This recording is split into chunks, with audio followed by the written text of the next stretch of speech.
This is a rare opportunity to go against Salah captain. The question is it worth it? Well, the options are Palmer against Villa away. That's not an easy fixture. Neither is Forest at home for Isak, but at least he's got the home advantage, and Salah faces City away. As always, Salah tops the charts on the non-penalty stats per 90 minutes. Palmer and Isak have actually still got promising stats that just don't look as good in comparison to Salah's. There's not much between those two. I know Isak's got the higher output. That's either because he's got better finishing or the players around him are putting away the chances. But overall, there's not much between them. Their underlying stats are just as promising as each other's when you look at the expected numbers. When it comes to the set pieces, Palmer's the set piece specialist for Chelsea. He's on penalty duties, direct free kicks, indirect free kicks and corners. Now Salah's also nailed on penalty duties, but he doesn't get to take any set pieces. He's very low in the pecking order for direct free kicks. Isak's much more likely to take a direct free kick, but he's not the main man on them, and he's not quite nailed on penalties. There's a 4% chance that if a penalty is awarded whilst him and Wilson are on the pitch, that Wilson would take it. Obviously, usually it would be Isak on the pitch without Wilson being there.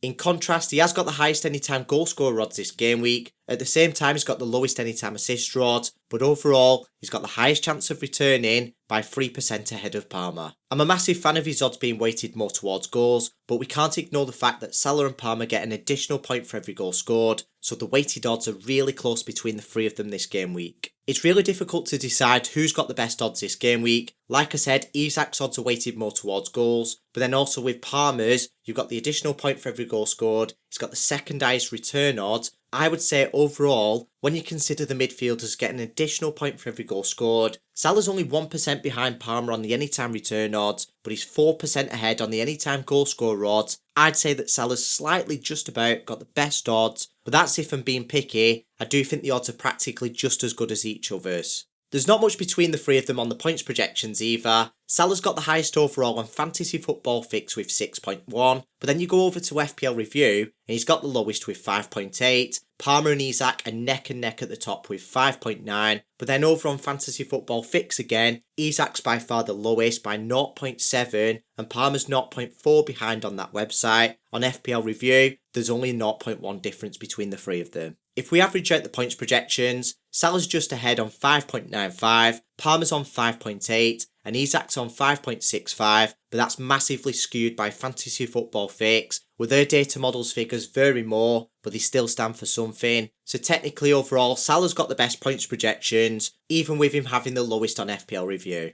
Palmer's opponents Villa have conceded the most goals per 90 minutes, however their underlying stats are just as good as Forest, which are right the way up there in the Premier League by the way. City's defence has been pretty average this season in all aspects. To be fair, in the last couple of games they have tightened up at the back, but they've not got sustainable numbers. Their underlying stats have actually been the least promising on the whole shortlist, and like I always say, the expected goals conceded are better at projecting the future goals conceded than the actual goals conceded themselves, and they've got the joint lowest clean sheet odds with Forest, but the fixtures are levelled out a little bit more because Salah has to travel away from home and Isak's got the home advantage. Palmer also has to travel away from home. If I had to say who's got the easiest fixture on the shortlist, I would go for the team with the worst underlying stats, regardless of the home advantage, so I'd say that Salah has just about got the easiest fixture from an attacking perspective. This video has been recorded ahead of the Liverpool and Villa match, so I'm not sure how long Salah's played for, but he gets 4 days worth of recovery if he features in that, and he is a 90-minute man, so even if he plays the full match, we can expect him to play the full match again. He has got 90 expected minutes, and so has Palmer, who's got practically a week's worth of rest, and Isak gets just as many recovery days. He's not quite a 90-minute man, not literally anyway. He did get subbed off a minute early in the last match. 89 minutes is pretty much just as good as 90, and the same with 88 expected minutes. He's pretty much expected to play the full match. Now it's time to conclude. My second favourite option is Palmer. That's because his points projections are decent, and he's a set piece specialist. He's nailed on penalty duties. I think it goes without saying the best captain this game week is the player with the best stats, facing the defence with the worst stats, which is Mo Salah. Make sure you subscribe so you don't miss my assistant manager video, team selection video, and future best captain videos.